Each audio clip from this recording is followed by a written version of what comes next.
Em nome da nossa presidente, a Nilde aqui presente, nós do Centro Espírita Estrela da Caridade damos as boas-vindas a todos nesta tarde jubilosa, num sábado de inverno quente, diferente, e principalmente agora com o calor de todos vocês aqui presentes. Muito obrigado pela presença de todos. Quero agradecer a presença de todos os nossos irmãos espíritas aqui desta cidade, os simpatizantes, os amigos das cidades vizinhas, dos centros espíritas que rodeiam Cornélio Procópio, da cidade de Sertaneja, de Uraí. Me desculpe se eu não percebo mais alguém de outra cidade, mas sejam todos muito bem-vindos. A acolhida de Deus, a acolhida de Jesus nessa casa faz sempre muito bem para todos nós, e eu tenho certeza que hoje teremos uma tarde de muita paz e de muito amor. E para darmos início, então, eu peço para que a nossa amiga Lu venha até a frente para fazer a nossa prece de abertura. Boa tarde a todos. E que Jesus e seus emissários de luz nos tragam o entendimento para que possamos evoluir no caminho do bem, da caridade e do amor. Pois, como nos alertou André Luiz através de Chico Xavier, a sua irritação não solucionará problema algum. As suas contrariedades não alteram a natureza das coisas. Os seus desapontamentos não fazem o trabalho que só o tempo conseguirá realizar. O seu mau humor não modifica a vida.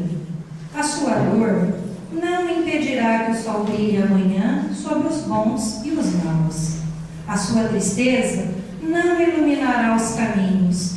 O seu desânimo não edificará ninguém. As suas lágrimas não substituem o suor que você deve verter em benefício da sua própria felicidade. As suas declamações, ainda mesmo afetivas, jamais acrescentarão aos outros um só grama de simpatia por você. Não estrague o seu dia. Aprenda a sabedoria divina, a desculpar, a perdoar infinitamente, construindo e reconstruindo sempre para o infinito bem. Que assim seja.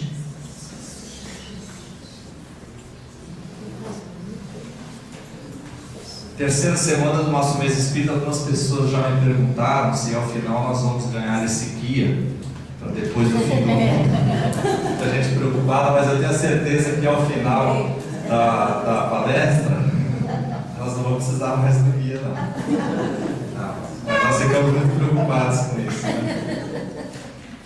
O palestrante de hoje nos traz um tema extremamente polêmico e importante para todos nós. Ele nos dá a honra de vir de Londrina até a nossa Cornélio Procópio.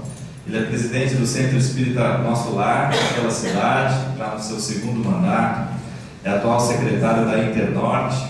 Também é casado com Sirlene Teixeira de Oliveira. Tem a felicidade de ter 3 filhos, Leonardo, Laiana e Laila. E nós pedimos nesse momento que Jesus, através dos seus mensageiros, possa iluminar o nosso convidado de hoje. Conosco, Paulo Fernando de Oliveira.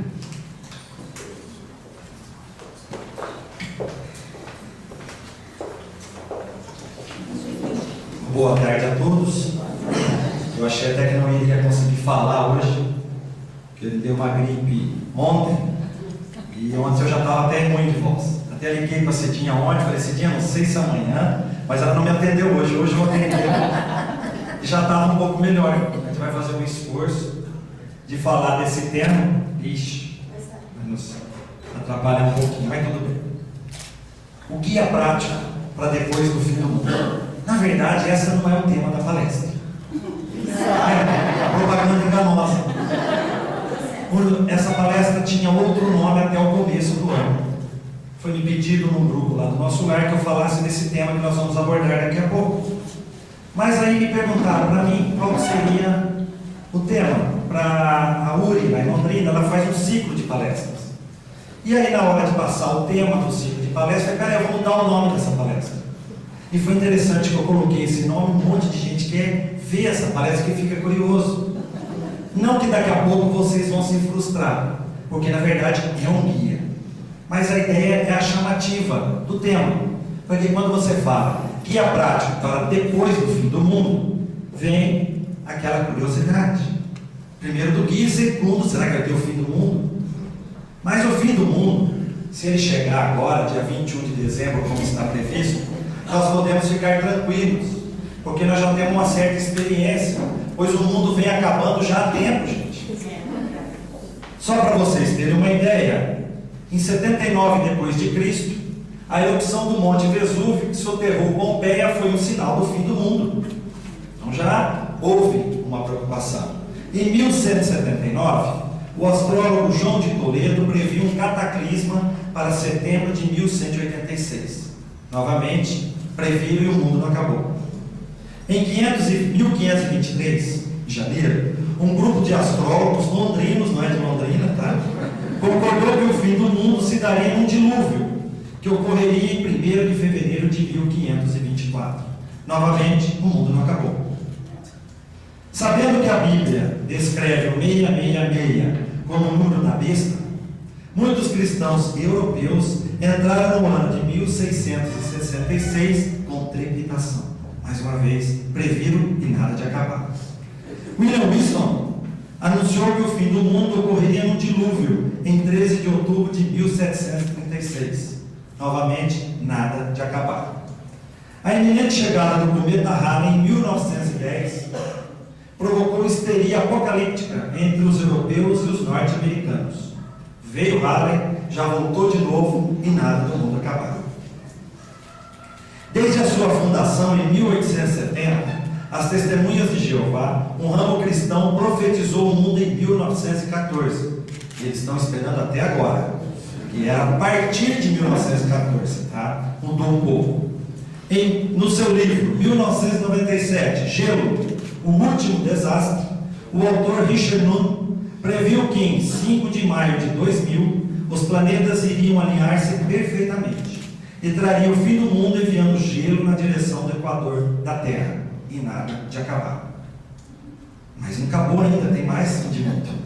Em 1984, um colunista do Wall Street Journal alertou para o fim do mundo que ocorreria em 1º de janeiro de 2000, por causa daquele bug que haveria nos computadores, que poderia incapacitar os computadores e outras máquinas e levar caos em massa. Se diziam que aviões iam cair, etc. e tal. Novamente, não aconteceu nada.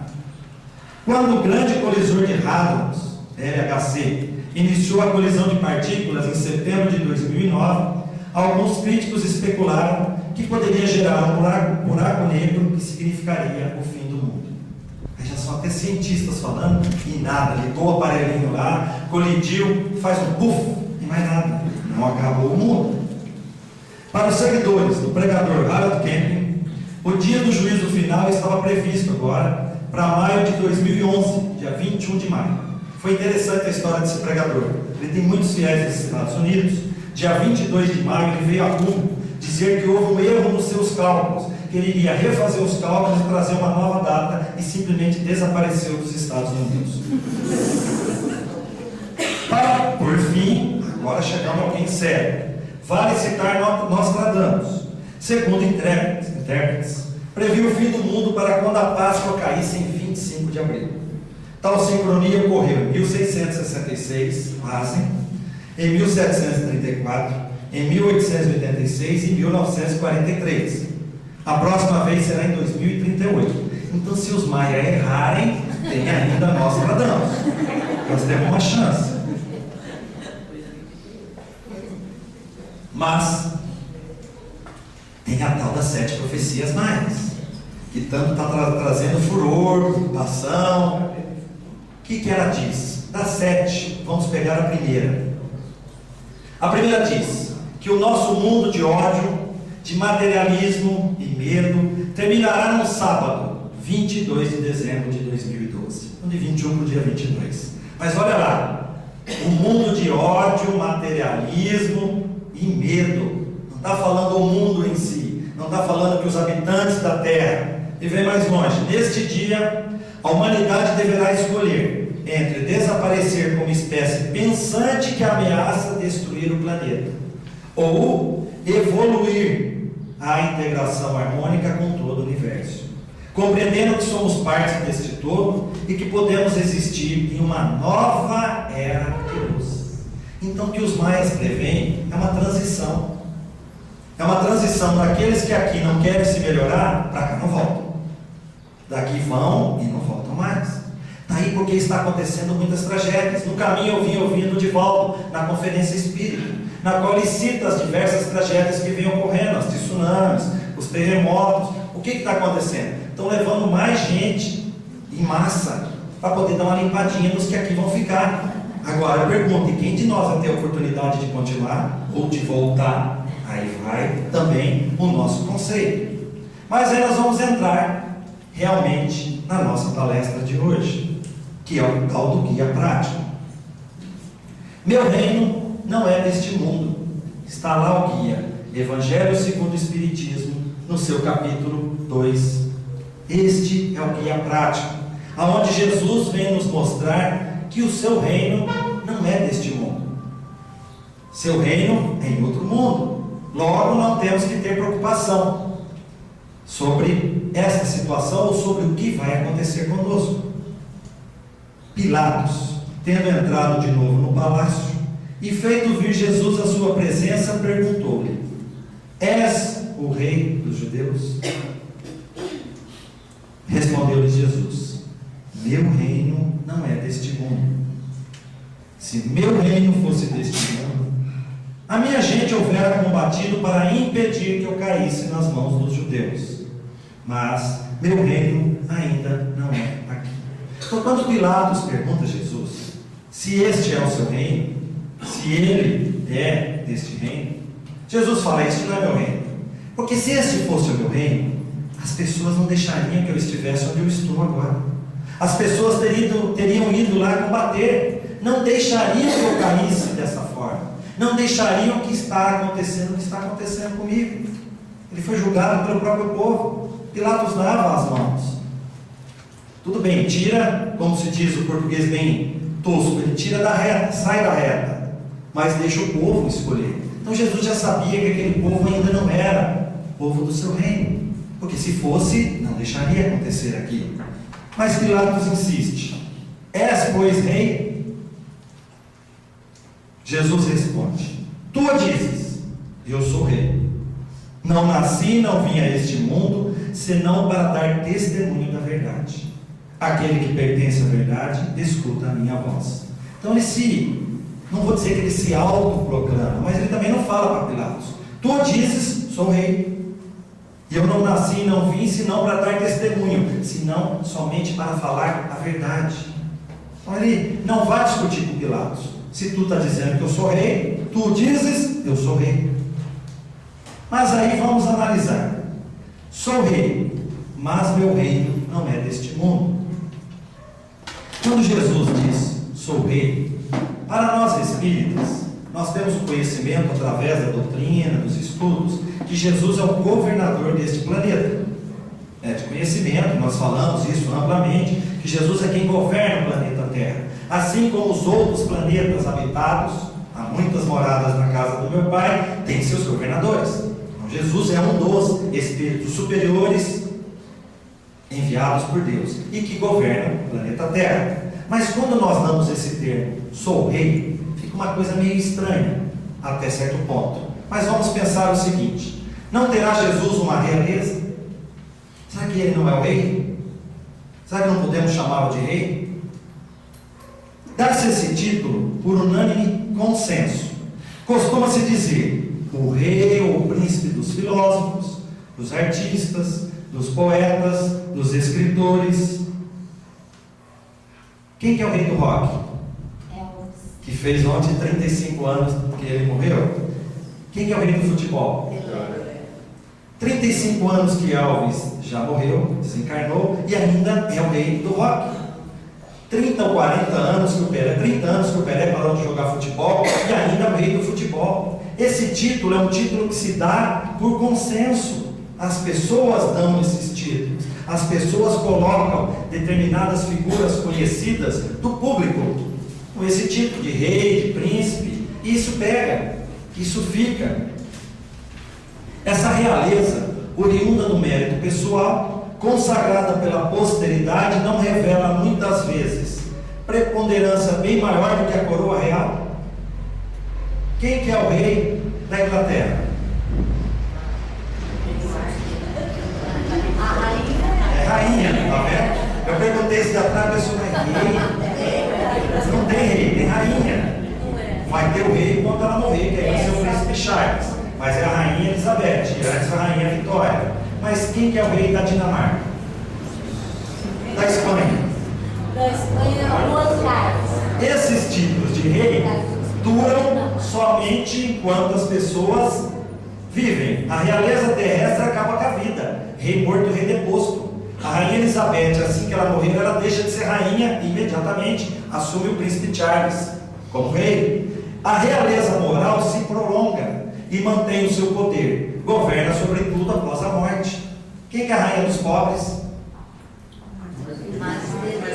Que inclusive ela está sendo beatificada. Eu estava vendo uma reportagem esses dias que vai ser Madre Teresa de Calcutá, depois vem uma rainha dos pobres, vai vir até no nome junto. Então ela vai ser ainda, continua sendo, mas imaginam ela no plano espiritual. Ela morreu com um mês de diferença de uma princesa que era Lady Di. Quem será que lá em cima chegou com o título? Com certeza a Madre Teresa, pelo que ela fez, pela rainha dos pobres. Não que ela queira ser considerada isso, mas considerou sendo feito.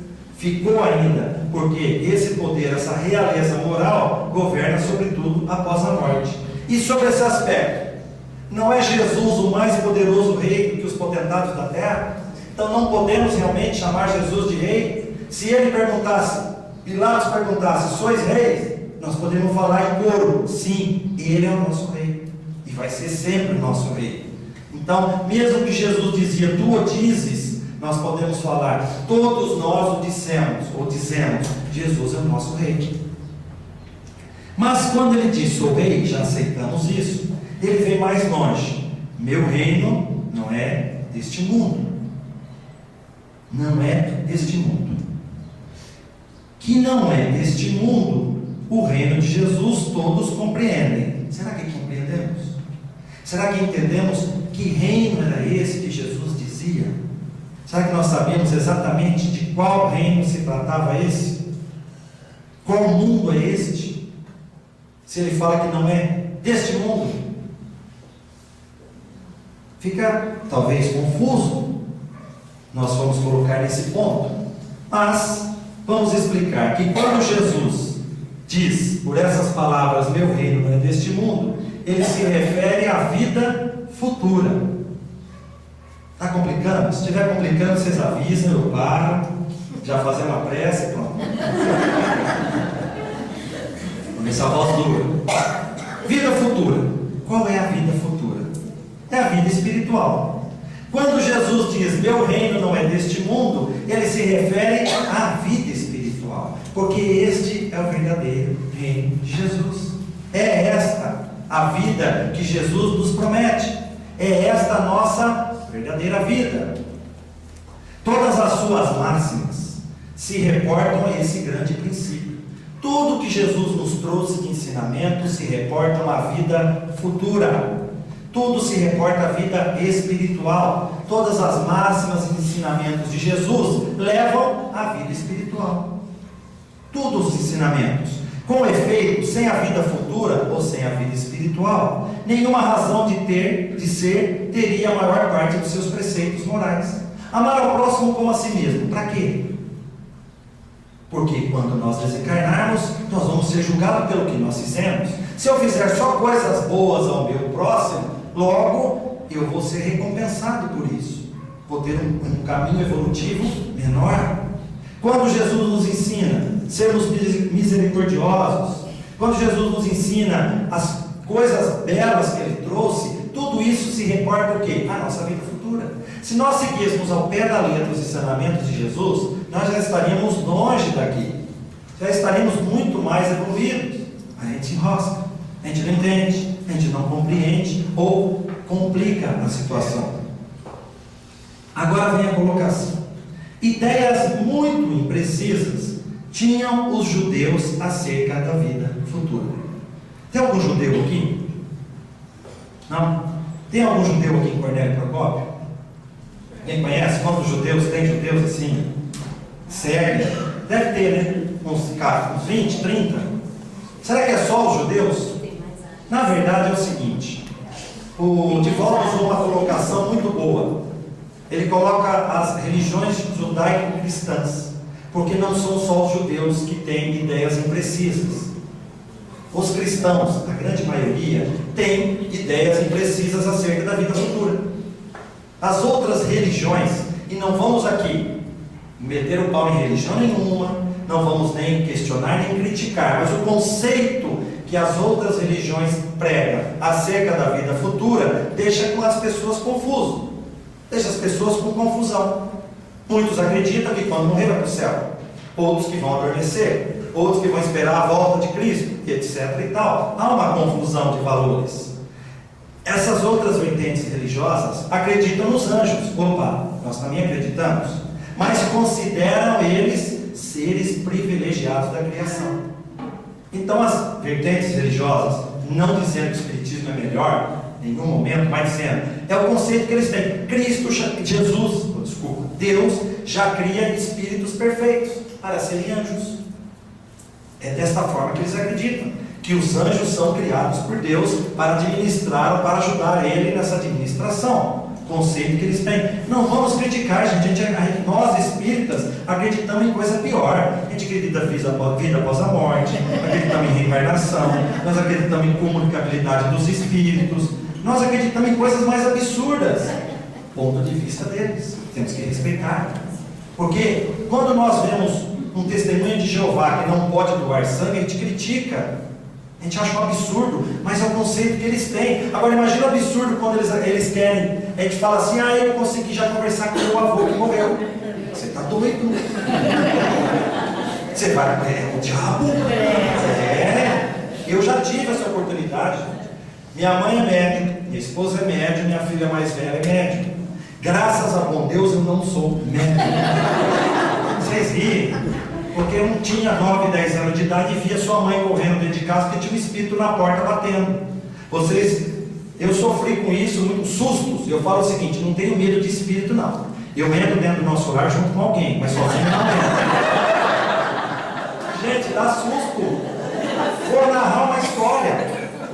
A minha filha, que é médium mais velha, um dia eu fui pegar ela numa festinha, já era uma meia-noite. Imagina, meia-noite, a serração caindo, eu vindo com ela próximo à minha casa, quando de repente ela deu um grito dentro do carro, porque ela havia acabado de atropelar alguém. Então você está naquele ali, quase dormindo, meia-noite, meia, uma hora, ela grita que eu tinha atropelado alguém. Gente, o susto na hora, eu falo, minha filha, não foi ninguém. Eu falo, não, mas está aqui grudada no para-brisa. Gente, é assustador. Filha, é espírito, filho, vamos, encostei o carro, pode ficar. Aí ela se acalmou. Quando ela pisa no chão, o espírito pega na perna dela. Imagina eu. E eu às vezes, olha, podem rir, mas eu saio de casa toda noite, minha casa e meu escritório assim, grudado, vai ter um pedacinho de uma área que eu tenho que transitar. Eu primeiro acendo uma luz, mas sério, porque eu tenho que ver o espírito no claro, porque se eu tiver outro espírito. Vocês riem, né? Vocês riem, né? Deixa vocês verem o espírito. Vocês estão achando que eu vejo Nossa Senhora de véu branco? Vamos ver. Vocês vão ver o espírito que está preso à terra, acidentado, expropriado, que é o que vem os médicos. Eu falo o seguinte, eu não estou pronto. Recentemente eu tive uma visão em casa. Minha casa é um corredor comprido, os quartos são aqui, parece hotel, inclusive. E a hora que eu abro a porta, eu vejo um espírito, né? Entrar dentro do meu quarto. Eu falei, meu Deus, tem um espírito aqui dentro de casa, eu vou ter que esclarecer ele. E eu fui, o espírito sai. Mas já tinha acendido a luz da minha esposa no telefone, era o espírito, encarnado. Então é um susto, é um medo que dá, o medo do susto que você vai levar quando ver um espírito. Então essas outras vertentes religiosas criticam a gente. Não tem que ter, deixa criticar, deixa o padre Quevedo vir no ratinho, vir onde ele quiser meter o pau. O espiritismo não precisa de defesa. Eu sempre falo quando converso com algum amigo de uma outra religião, que ele critica, ele fala que não existe, etc e tal, e eu viro para ele e falo, irmão, Você vai morrer, eu vou morrer. Quem chegar primeiro vai ter razão. Ou vai ver quem tem razão. Espero que eu esteja certo. Essas outras vertentes religiosas não sabiam, porém, que os homens podem um dia tornar-se anjos e partilhar da felicidade destes. Então é a questão da evolução.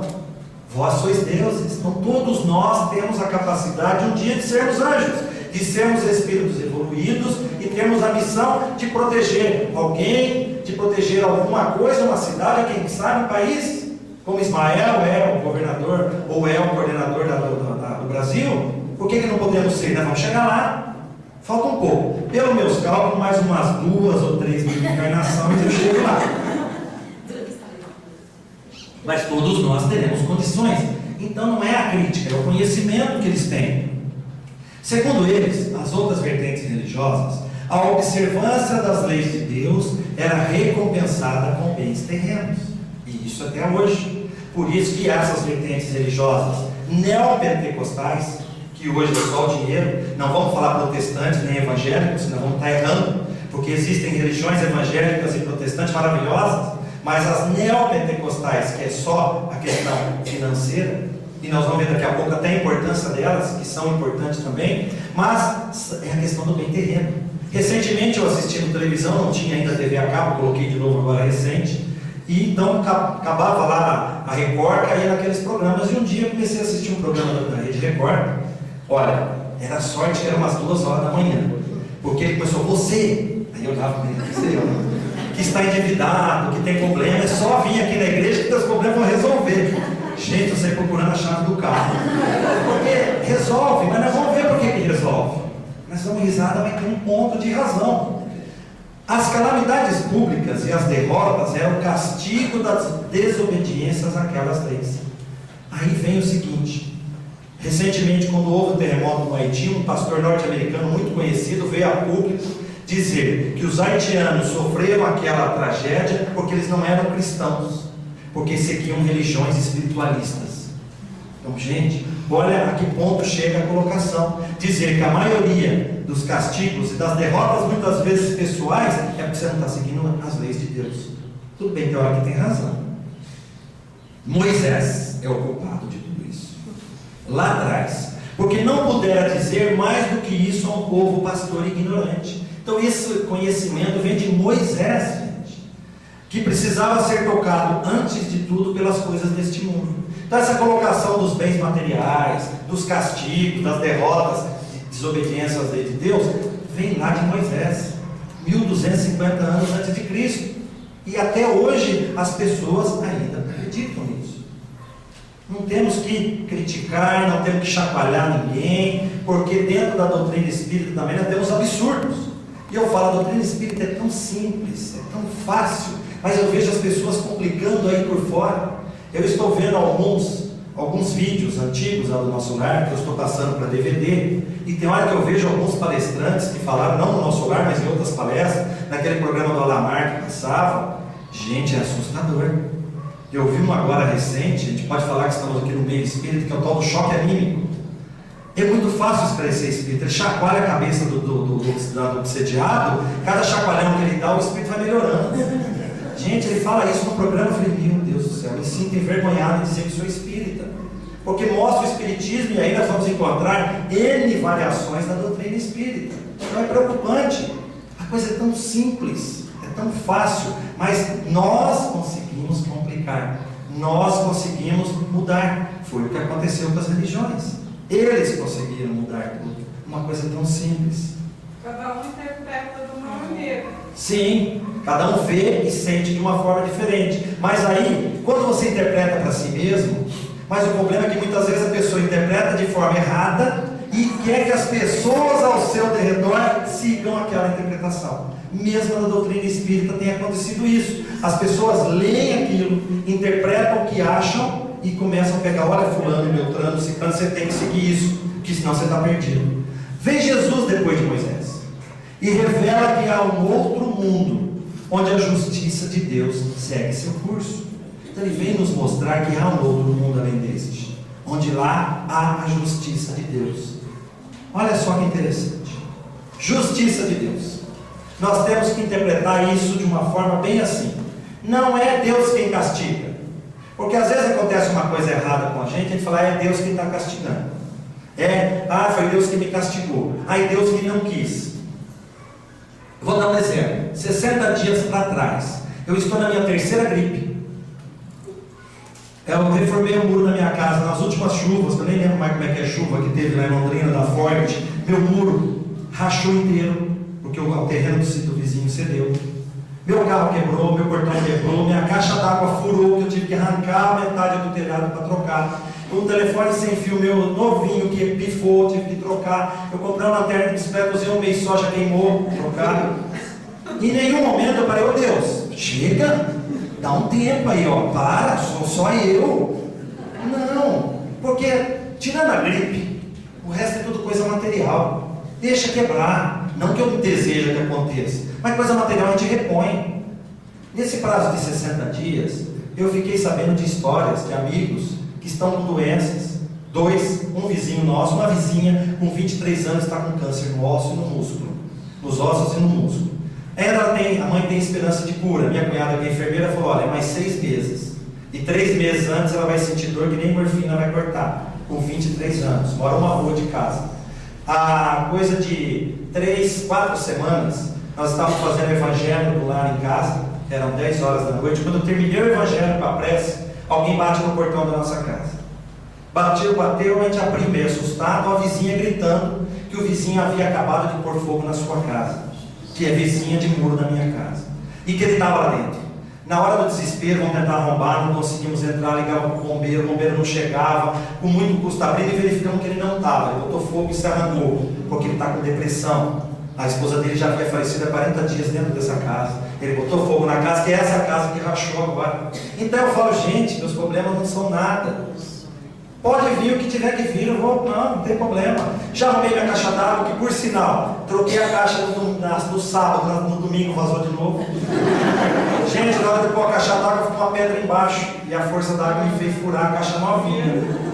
Mas eu aprendo, eu não acusei Deus, é eu, porque eu preciso passar por isso. Meu farol está arrumado, meu portão já levaram para arrumar, tá vendo? As coisas se resolvem. E tem coisas que a gente não resolve, mas é a justiça de Deus. Não é Deus que está castigando, é que Deus coloca aquilo que nós fizemos, nós teremos que resgatar. Não é pagar. Pagar é quando você compra. Você vai ter que resgatar o mal que você fez. Você vai ter que resgatar alguém que você prejudicou. Nós temos que parar de usar esse termo. Estou pagando pelos meus pecados. Pagando é quando você compra. E ninguém compra pecado aqui. Eu estou sim resgatando o mal que eu causei a alguém ou a mim mesmo. Então essa é a justiça de Deus. É esse mundo que Ele promete aos que cumprem os mandamentos de Deus, onde os bons acharão a sua recompensa. É esse mundo que é o mundo ou o reino de Jesus, que é a vida espiritual. Jesus, porém, adequando o seu ensino com o estado dos homens da sua época, 2000 anos atrás, não julgou conveniente dar-lhes luz completa. Então não adiantava ele vir falar os pormenores, não adiantava ele vir querer explicar. Gente, aquele povo já era ignorante, melhorou muito não, mas aquele povo lá atrás, não adiantava ele explicar os seus mínimos detalhes. Se falar simples como ele falava, pregar ele numa cruz. Imagina se ele já fosse falar tudo que nós temos no conhecimento hoje. O que iria acontecer com ele? Todo cristão, pois, necessariamente crê na vida futura. Então todo cristão acredita que tem um algo depois. O católico, como eu havia dito, vai para o céu, vai para o inferno. O evangélico, que vai esperar o dia do juízo final. Uns vão adormecer, outros vão esperar a volta de Jesus, varia, conforme a doutrina deles, conforme a religião. Mas o cristão acredita que tem uma vida futura. Bem, se eles acreditam, essa ideia clara e precisa que se faça da vida futura proporciona inabalável fé no porvir. Então, como eles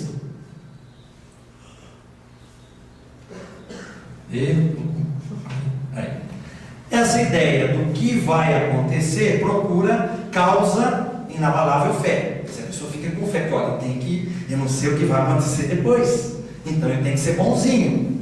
Aí que vai entrar uma diferença nossa em relação às outras vertentes religiosas a qual nós perdemos. Opa! Fé que acarreta enormes consequências sobre a moralização dos homens, porque muda completamente o ponto de vista sobre o qual encaram eles a vida terrena. Aí entra a desvantagem nossa em relação às outras vertentes religiosas. Por quê? O católico não sabe exatamente o que vai acontecer. O evangélico tão menos. Ele só acredita que vai dormir e é Jesus que vai resgatar o juízo final. Já o espírita, ele já viu lá o nosso lar e viu que tem umbral, e que o umbral não é definitivo. Ele já sabe que ele vai ficar só um tempo que for necessário para resgatar as suas pisadas de bola. Então o que ele faz? Ele começa a empurrar de barriga, porque o espírita sabe que não vai para o inferno.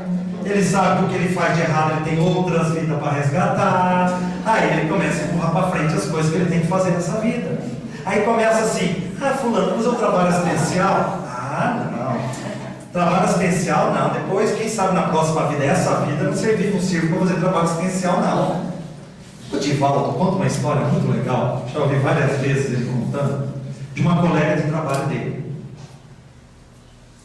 Diz que essa colega de trabalho, eles iam fazer uma confraternização no final do expediente, na sexta-feira, e ele ainda jovem, chegava: fulano, vamos na casa de ciclano tomar um chá, né? Ele sempre falava assim, nunca ele falou: vamos tomar uma cervejinha, sempre vamos comer um bolo, um chá na casa de fulano. Não posso, que a hora que eu terminar o serviço eu vou para casa, mas quando eu me aposentar, eu vou. Aí diz que tinha, um dia o Divaldo psicografou um livro de uma pessoa que ele nunca tinha ouvido falar. E essa amiga dele recebeu uma coleção de livros. Nesses livros tinha a biografia desse espírito que agora ele psicografou.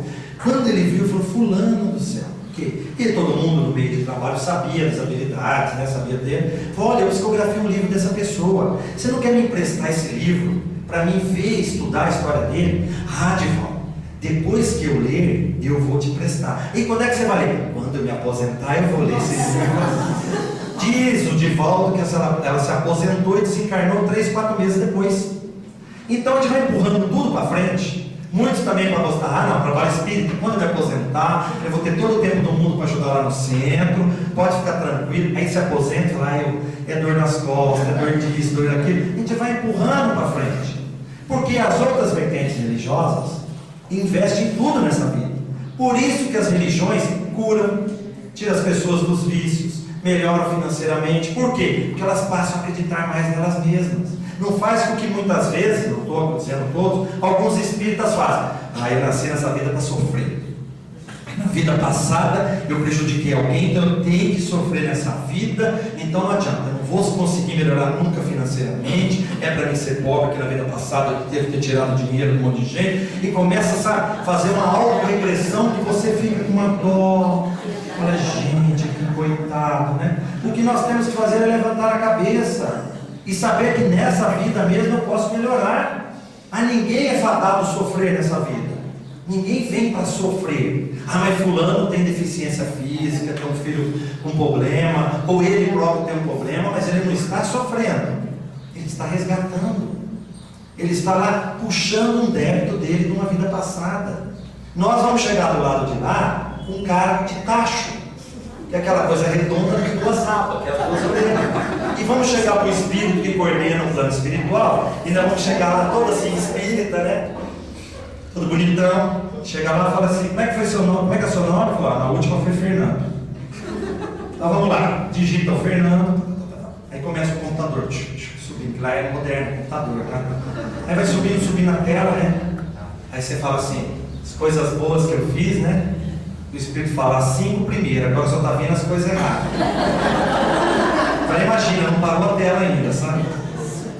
Quando acaba a tela, você fala: e agora? Eu vou ter que resgatar tudo isso? Mas você fez tudo isso numa vida, tem que resgatar. Mas fica tranquilo, porque agora o plano espiritual tem um convênio com a Caixa Econômica Federal, e ele parcela para você em várias encarnações.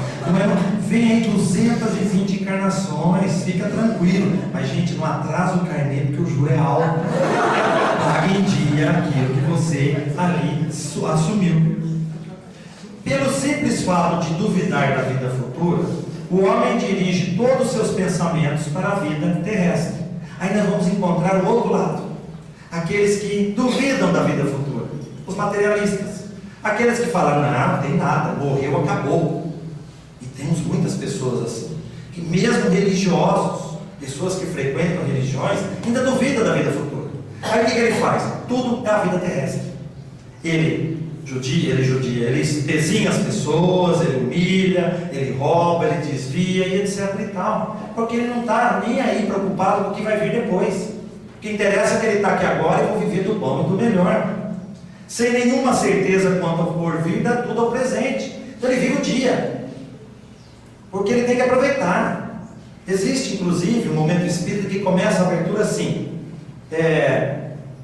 Viver a vida. Ele coloca, o que é viver a vida? Então a pessoa acha que viver a vida é viver perigosamente, sob adrenalina mil, é ir nos botecos beber, é ir nas farras, é nas orgias sexuais, etc e tal. Ele coloca isso como viver a vida. Mas quando ele terminar aquela vida, ele vai ver os desregrados que ele teve e ele vai ter que voltar para resgatar cada um desses.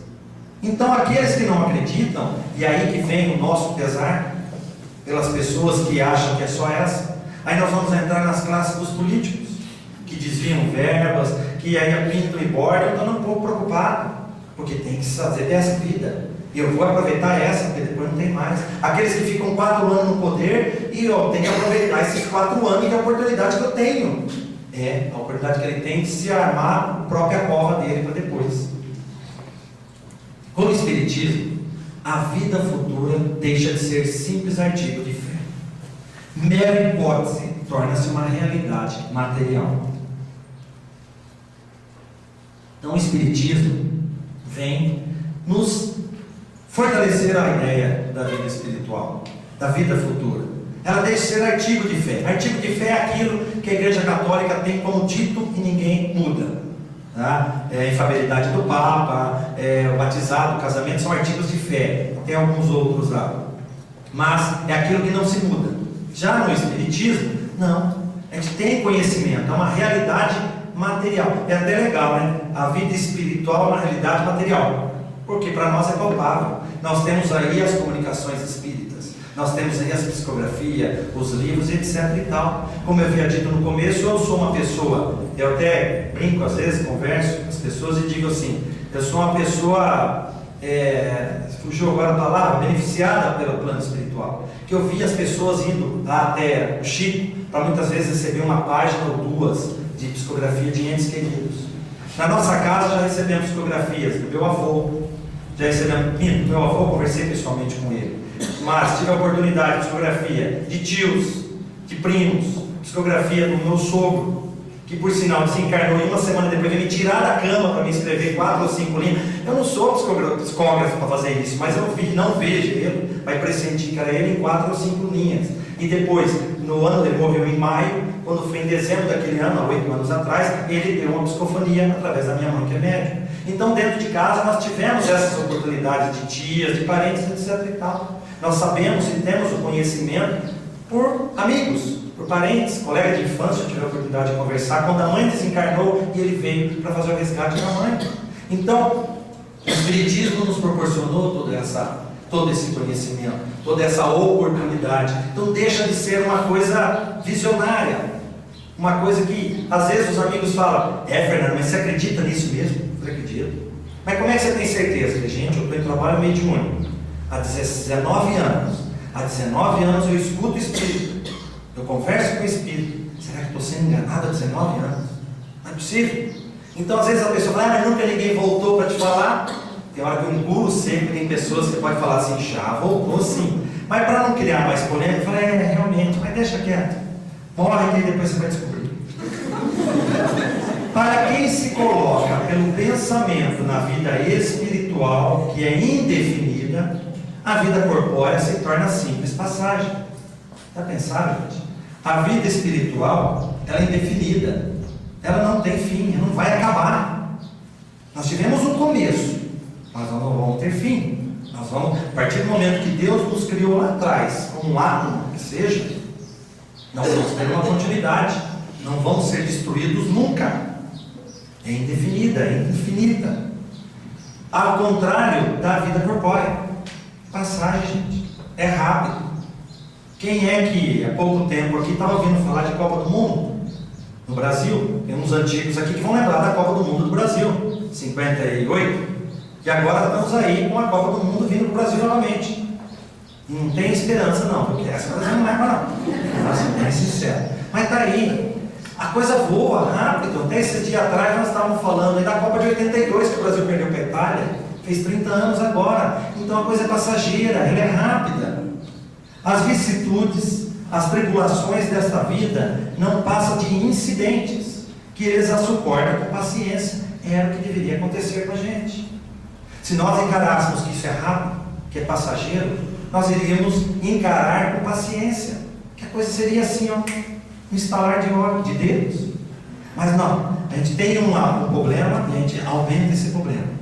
A gente se acha o último coitado da terra quando acontece alguma coisa errada com a gente, quando o mal nos atinge.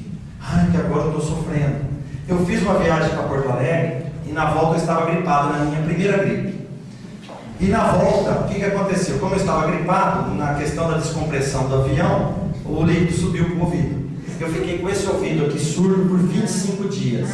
Gente, não tem coisa pior. Pensa num chumaço de algodão e você ouvindo a própria voz.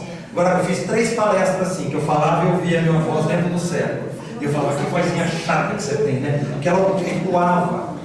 E mesmo assim eu não ficava acusando. Até que eu só melhorei porque eu fui para o hospital com 39 de febre, com dor no corpo, dor de cabeça e suspeita de gripe A. Aí me deram o tal do Tamiflu. Tomei no segundo dia, o Tamiflu curou o ouvido. Falei, agora sei para que serve. Quando eu der de novo, tomar Tamiflu, limpou o ouvido. Até um amigo convidou agora para viajar. Eu falei, mas não vou de jeito nenhum, porque eu estou gripado. Viajo mais gripado de jeito nenhum. Vou de carro, mas não vou de avião. Então, a gente fica se acusando, às vezes, com uma pequena gripe. No dia que eu estava lá com febre, calafrios, eu vi uma pessoa no quarto ao lado com tosses assim assustadoras, uma crise de asma. E eu falava, gente, eu aqui achando ruim, uma gripe, uma dor no corpo, uma febre, enquanto aquele ali, gente, assustava as tosses que ele dava. Então a gente muitas vezes não consegue suportar uma coisa passageira, um mal passageiro. Ninguém consegue suportar uma cadeira de roda por 40 anos. Mas você não está na cadeira de roda para falar isso. Mas aquele que está na cadeira de roda por 40 anos, muitas vezes está ali para resgatar 2, 3, 4 encarnações. Porque se ele fosse resgatar da maneira como ele causou, ele não aguentaria. Então Deus é bondoso. Porque Deus está achando que ser a mesma moeda, né, como se diz, pela espada fere, pela espada será ferido. Não. Nós temos a abundância, a brandura das nossas penas. Porque o fardo nunca é maior ou mais pesado que a gente pode carregar. Mas você fala isso porque não passa por isso. Realmente, eu não passo. Mas a gente tem que dar esse testemunho e a gente tem que incentivar as pessoas. Porque a hora que elas desencarnarem, de repente, aquela pessoa que passou 30, 40 anos numa cadeira de roda com deficiência física, no plano do lado de lá vai sair sorridente, alegre e cantante. E eu vou entrar do lado de lá cheio de preocupações. Pelo mal que eu causei ou pelas pisadas de bola que eu dei. Aí vai ser pior, porque aquele cumpriu. E eu vou ter que ver que agora que eu vou ter que encarar alguma coisa que eu corri, alguma coisa que eu fugi. A morte. Mas nada mais restará de aterrador. Deixa de ser a porta que se abre para o nada e torna-se a que se dá para a libertação, pela qual entra o exilado a uma mansão de bem-aventurança e de paz. Então aí entra o guia prático. Para que nós temos que ter medo da morte? Para que nós temos que ter medo do fim do mundo? Se Jesus nos promete, Jesus nos oferece a verdadeira vida, que é a nossa vida espiritual. Se agora esse teto desabasse e matássemos todos vocês, tá bom, né? Tá bom aqui abaixo da porta. Para que nós vamos ter medo? Chegou a nossa hora. Se nós tivermos que nos juntar todos de uma vez só, para aquela tragédia acontecer e todos nós desencarnarmos juntos, é porque precisava passar. Zilda Arnes Foi lá no Haiti, justamente no dia do terremoto. Pasmem, ela estava dentro da igreja e um soldado atirou para fora. Ela morreu com a soleira da porta, com a área que caiu, a laje da área. Quem estava dentro e quem estava fora não aconteceu nada. E ela morreu com a laje da porta que caiu em cima dela. Então precisava ali naquele momento, naquela situação, naquele dia. Então muitos de nós vai chegar a nossa hora. E para que nós vamos ter medo? Você vê, ela viajou para lá para morrer. Sim, sim. Uma pessoa, né? Quando a gente ouve de uma bala perdida, não existe bala perdida. Bala perdida ninguém acha. Bala perdida ninguém acha. A bala que atinge alguém não é perdida. Ela saiu da arma com o endereço escrito. Tem que pegar o Fernando. Tem que pegar o Fernando. Tem que pegar o Fernando. Aí o Fernando naquela hora fala assim: nossa, olha, achei uma nota de R$1. A bala vem justamente do Fernando ali naquela hora. Junta coincidência, não foi bala perdida não. Foi bala achada, como aquela moça que levou um tiro de uma bala perdida, em termos, com a bala com seu nome, ficou tetraplégica e hoje dá palestras, inclusive, lá no Rio de Janeiro, né, aquela jovem lá que levou um tiro na escola. O Espiritismo dilata o pensamento, ele rasga horizontes novos, ele mostra outras situações. O Espiritismo abre a nossa cabeça. Tudo bem, nós vamos para o inferno, não tem problema, deixa os outros dizer que nós vamos para o inferno. Nós vamos, tá bom? Eu até brinco, enquanto nas igrejas eles expulsam os demônios, no centro a gente traz o demônio para ajudar. É essa a função de nós. Nós não vamos expulsar nunca o demônio. E eu falei isso com um amigo católico, quase apanhei dele. Foi lá no centro espírita, o que vocês fazem lá? Vocês ficam lá evocando os espíritos. Não evocando o espírito, né? Kardec já dizia para ninguém nunca evocar espíritos. Vem os espíritos, aí ele estava meio assim, eu estava meio também macaca já com algumas coisas que ele tinha dito. Falou: olha, na verdade lá nós pegamos esses espíritos que vocês expulsam, lá que os padres vão lá, faz o trabalho de exorcismo, e vem para o centro, lá não, nós vamos ajudar o espírito, vamos doutrinar ele, e mais o irmão que nós vamos ajudar. Tá vendo? Você fala que espírito do diabo é teu irmão, eu falei, eu te dei um monte. Eu ajudei um monte. A sorte dele, que eu estava dirigindo o carro e ele estava, porque 2 vezes eu vi levar a maçaneta da porta. Mas eu conto a mesma situação. Eu fui para o Espírito Santo uma vez, e eu com a minha língua afiada, eu vinha vindo, o rapaz vinha me trazendo para o aeroporto, na cidade de Santa Maria de Jetibá, fica a 150 quilômetros de Vitória. E no caminho, e não sei aonde que eu estava, com a cabeça que eu viro, e lá a cidade é a seguinte: Santa Maria de Jetibá é colonizada por luteranos. Então 70% da população é luterana. Eu até achei interessante que a igreja católica é pequenininha, né? Eu achei que era uma das, não é a igreja católica, a luterana é enorme. E eu estou no carro, e de repente eu viro para ele e falo: fulano, tem algum centro espírita aqui na cidade? Que tinha, mas vocês já vão entender, que tinha que eu falar aquilo? Sabe aquelas perguntas bobas que a gente fala, né? Aí você pega, podia falar: acho que vai chover, né? Ou senão fala: nossa, vai ver uma tartaruga, sei lá, né? Rapaz, você acabou de atropelar uma formiga. Não. Ele vira para mim e fala: por quê? Você é espírita? Eu falei: tá vendo? Quem pergunta o que não quer, vai ouvir o que não quer. Eu falei: sou. Aí, um minuto de silêncio no carro. Esse minuto, eu falei: agora ele para o carro, eu desço com a mala, tem 3 horas para o voo, ainda eu consigo carona para Vitória. Não, ele vira e fala: mas diz uma coisa, é que às vezes eu durmo e eu vejo meu corpo, isso é normal? Aí a hora que eu falei, a outra coisa, minha mãe às vezes escuta passos na casa.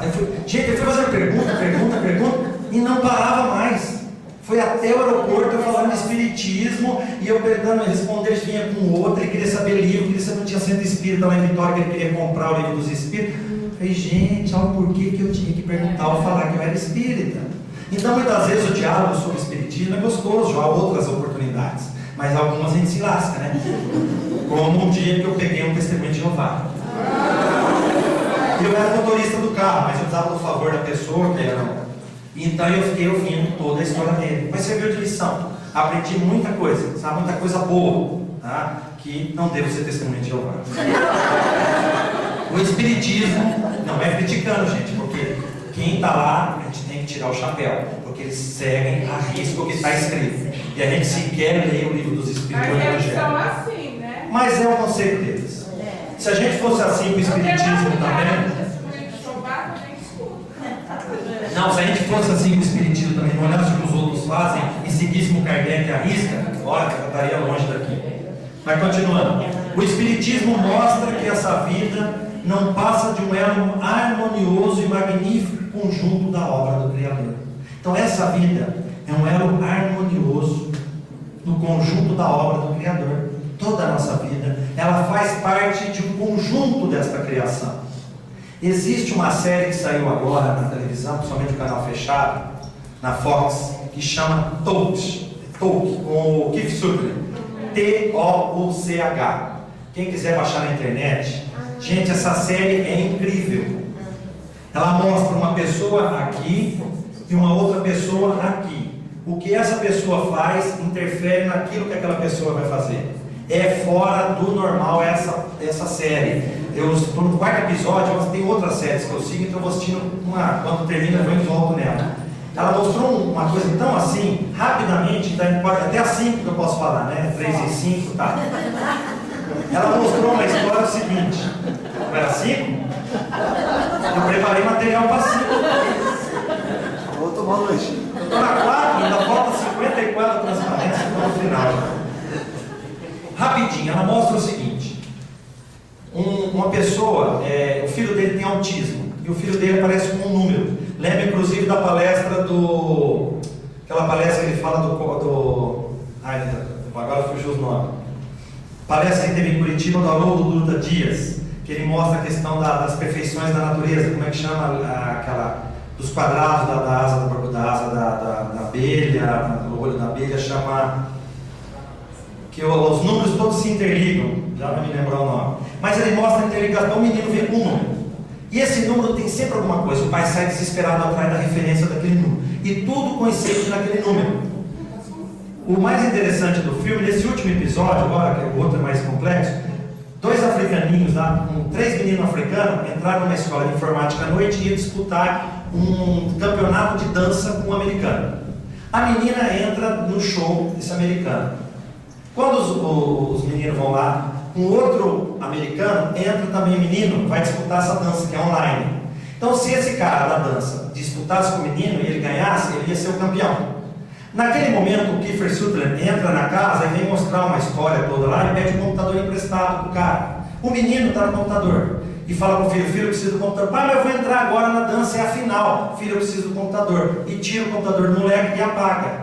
Então o cara não ia disputar com ele, foi disputar com os africaninhos que estão lá para dançar.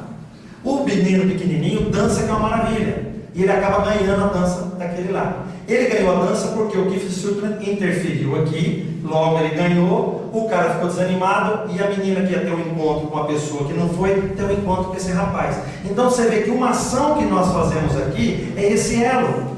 Todos nós temos importância, sim. Todos nós temos uma importância aqui na face da Terra, como encarnados, por mais ínfima que seja. Então aqueles que tiveram a oportunidade, assistam essa série, gente. Chama Touch, Touch. É maravilhosa as histórias. Você fica assim, ó, como é que pode uma coisa que aconteceu aqui, isso tem um nome, uma borboleta não pode, bate uma asa em tal lugar e acontece um terremoto no outro, é o efeito borboleta que fala, né? Então tudo tem um sincronismo. Então o Espiritismo mostra que a nossa vida é um elo. Nós não somos um qualquer não, gente. Nós temos um motivo de estar aqui. De repente, alguém que nós ajudamos, alguém que nós encontramos, uma palavra amiga que nós levamos para alguém, vai fazer diferença, sim. Então não vamos achar que eu sou só mais um nesse planeta. Não. Todos nós temos a importância de estarmos aqui mais uma vez. Mostra o Espiritismo a solidariedade que conjuga todas as existências de um mesmo ser. Nós estamos aqui mais uma vez, e melhores do que a última, e com certeza vamos sair daqui melhores do que a antepenúltima, e assim sucessivamente. Então a solidariedade que existe em cada encarnação nossa é uma encarnação ajudando aquilo de errado que nós fizemos na outra. É o nosso processo reencarnatório. Mostra a solidariedade de todos os seres de um mesmo mundo. Tivemos agora aquele caso do americano dos Estados Unidos que atirou no cinema, matou 10 pessoas. Tivemos aquele caso na Noruega, do cara que matou 70. Bin Laden, Saddam Hussein, Mussolini, Hitler, todos são seres deste mesmo mundo, criados pelo mesmo Deus. Mas infelizmente, se desviaram do caminho. Então são seres que são irmãos nossos, sim. Saddam Hussein, Bin Laden, o cara lá do cinema, esse outro da Noruega, todos eles são seres criados pelo mesmo Deus, são irmãos nossos, filhos de um mesmo pai, porém filhos que se desregraram, filhos que saíram do seu caminho. Não podemos acusar nunca. Por isso que é um absurdo quando nós, porque todos às vezes, não aqui, são a favor da pena de morte. Ninguém tem o direito de tirar a vida de ninguém, por mais absurdo que seja o mal que ele causou. Mas não foi na tua família que ele causou, diferente disso. Eu não tenho direito.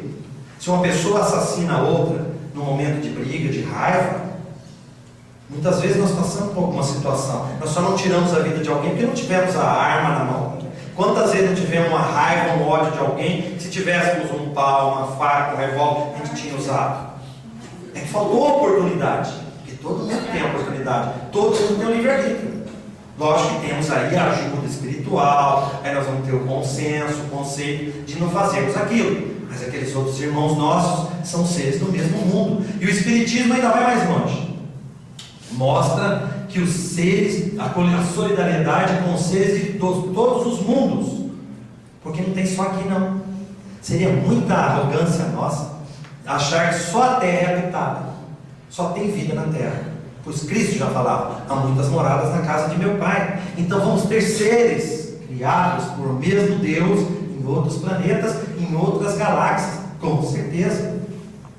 O Espiritismo veio completar nesse ponto, como vários outros, o ensino do Cristo, fazendo-os quando os homens já se mostram maduros bastante para aprender a verdade. Por que só foi surgir 1800 anos depois do Cristo? Por quê? Qual o motivo? Por que ele só veio surgir naquela época? Por que não antes? Por que não junto com o calvinismo lá, ou junto com o luteranismo, o Lutero? Porque só depois. Houve um motivo. Nós já estávamos com a mente um pouco mais aberta. Quando houve o Auto de Fé de Barcelona, aonde Kardec já havia obtido autorização da Igreja Católica da Espanha para vender os seus livros, estava autorizado, e o bispo de Barcelona veio queimar em praça pública todos os livros de Kardec, e conta-se que ele rasgava os livros, e nesse momento que rasgava, as páginas voavam, caíam na mão das pessoas, e as pessoas saíam lá em cima a comprar, e o espírito desse bispo vem depois, em comunicação mediúnica, pedir desculpa para Kardec do que ele fez, mas sabendo que aquilo tinha uma utilidade. Então tudo isso tem uma mania, tem um motivo de acontecer. Então quem somos nós hoje para criticarmos as outras pessoas quando criticam o Espiritismo? Não, fala bastante, continuam falando, levam mais do que Quevedo lá para meter o pau no Espiritismo, as pessoas vão ficar mais curiosas, porque as pessoas ficam curiosas com uma coisa, com o ocultismo, com as coisas que não podem ser vistas. Olha hoje o que é Espírito. Antigamente alguém perguntava para você, qual a tua religião? Espírito. Qual é? Como é que cadastra? Você faz um cadastro alguma Espírito. Como é que é no ouvinte? Espírito. Ah, você é espírito. Nossa, aí você já olhava com aquele medo, né? Alguém olhar, né? Hoje é o contrário. Hoje você bate no peito e fala, eu sou espírita. Ah, você é espírita. Aí a pessoa dá uma vontade, ela chega e fala, então conta pra mim. É verdade que as pessoas quando morrem podem vir falar com você? Olha, é verdade aquela novela, é verdade aquele filme. Aquelas pessoas ainda que abominam. Mas tem a curiosidade. Há aqueles que ainda se chamam a atenção. Esse conjunto do Espiritismo, a doutrina espírita, ao tempo do Cristo, os homens não teriam podido compreender. Já pensou se Cristo vem falar o que Kardec falou? Motivo porque ele reservou para outros tempos o fazê-lo conhecido. Eu vos enviarei o Espírito da verdade. Então Cristo já prometeu que vinha trazer a doutrina espírita, que vinha nos trazer os ensinamentos, que vinha nos trazer a verdadeira vida, as explicações, como vai ser, como será. Não tem problema. Não cabe a nós queremos incutir isso na cabeça de ninguém, não. Deixa as pessoas aceitarem naturalmente. Não precisamos fazer ninguém espírita, não precisamos fazer 95% da população espírita, não. Deixa eles ao tempo. Hoje eu estou espírita. Eu há 25 anos atrás, 30 anos atrás, eu abominava o espiritismo. Eu tinha uma tia que era espírita. E eu falava, coitada da tia. Eu falava, mãe, olha, a tia é espírita. Coitada, não tem salvação. Olha eu hoje, sendo presidente de centro, falando numa casa espírita, falando, quem diria que há 30, 40 anos atrás, 40 não, há 30 anos atrás, só tem 43, apesar do meu cabelo estar preto, se alguém chegar perto vai ver que já tem um dedo de raiz branca. Não deu tempo, eu ia pintar ontem, mas ia ficar aquele preto que ia falar, deixa assim. Mas aí eu vejo o que eu falava, o que eu criticava e hoje eu defendo. Então nós não temos que ter a preocupação. O que nós temos que ter a preocupação é que hoje, dia 18 de agosto de 2012, 3 meses para acabar o mundo. 4. Fica uma dúvida, fica uma pergunta. Se nesse momento entrasse aquela porta, nossa, o que eu falei de Cristo me entrou. Se entrasse naquela porta, Jesus. Não, pode, agora já entrou, perdeu a graça. Eu falei, se entrasse naquela porta e viu um vulto, eu falei,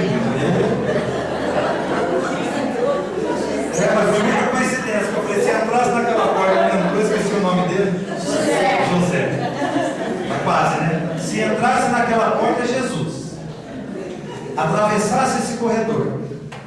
Será que nós, espíritas, será que nós que aprendemos, estudamos e ouvimos a doutrina de Jesus, que é o que nós pegamos, o Espiritismo é a doutrina de Jesus, será que se ele se ponhasse de pé aqui, nós poderíamos bater no peito e dizer para Cristo, Cristo, o seu reino é este? Será que ele poderia falar, este é meu reino? Será que nós estaremos prontos? Será que nós conseguimos tirar ainda tudo aquilo que ele pregou? A falta de paciência? Será que nós tiraríamos a falta de humildade que nós temos ainda? O egoísmo?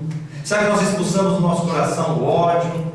Será que nós expulsamos do nosso coração o sentimento de raiva, de vingança? Será que estamos prontos para dizer que hoje, aqui, nesta casa, é o reino de Jesus? Será que realmente nós estamos prontos para dizer, Cristo, nós melhoramos o planeta que aqui você deixou? Será que nós estaremos prontos para dizer a Jesus, volte, que agora sim nós te receberemos de braços abertos? Agora sim nós não deixaremos você cair na mão dos impuros, daqueles que o querem mal de você? Volte, Jesus, que agora está pronto, que nós deixamos o planeta arrumado. Será que nós temos condição? Será que nós estamos prontos? Fica a reflexão a cada um de vocês. Uma boa tarde, muito obrigado.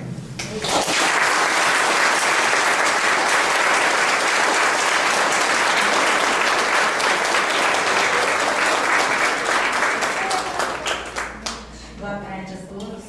Em primeiro lugar, nós gostaríamos de agradecer aqui a Deus, né, por nos proporcionar este momento, não só com o Paulo abrilhantando aqui esse momento, mas com toda esse grupo, né, de pessoas, de amigos que estão aqui em busca de objetivos comuns. Então, nós devemos agradecer realmente a Deus por esta oportunidade. E depois agradecer o Paulo, que vem aí acompanhado de muitos amigos de luz, e com certeza, Paulo, alguns brincalhões. Porque é assim que você fez. Olha, e hoje veio de luz e veio também espíritos que tem pressa, que eu estava meio atrasado. Sabe aquele do crucifixo do carro? Hoje veio espírito agarrado, que não conseguia estar no carro. É por isso mesmo. Nós temos que agradecer, inclusive, pelo fato dele ter melhorado e esse dia não ter atendido o telefone. São providências divinas. Então, nós só temos a agradecer realmente. E, junto com esses espíritos brincalhões que nós estamos aqui colocando, fez com que o nosso momento fosse ainda mais gostoso. Com que ele passasse de forma muito leve, momentos, né, que a gente vivencia e às vezes não tem oportunidade de discutir ou de partilhar. E aqui nós podemos partilhar de uma forma rica e competente. Parabéns, em nome da Casa Espírita Estrela da Caridade. Nosso muito obrigada. Que haja muita luz em seu caminho, que você deixe refletir um pouquinho para nós. Venha aqui dividir conosco outros momentos. Também nós. Tá bom? Então vamos juntos. Pessoal, muito obrigada pela presença de todos. Nós vamos ter aí um lanchinho, né, lá em cima. cima de confraternização que nós fazemos todos os nossos encontros. Então, todos estão convidados, gostaríamos que estivessem conosco ali nessa partida também. Mas antes disso, nós vamos ter aí o nosso passe, que eu convido os nossos colegas para ministrarem, e logo após nós subiremos, tá bem? Muito obrigada.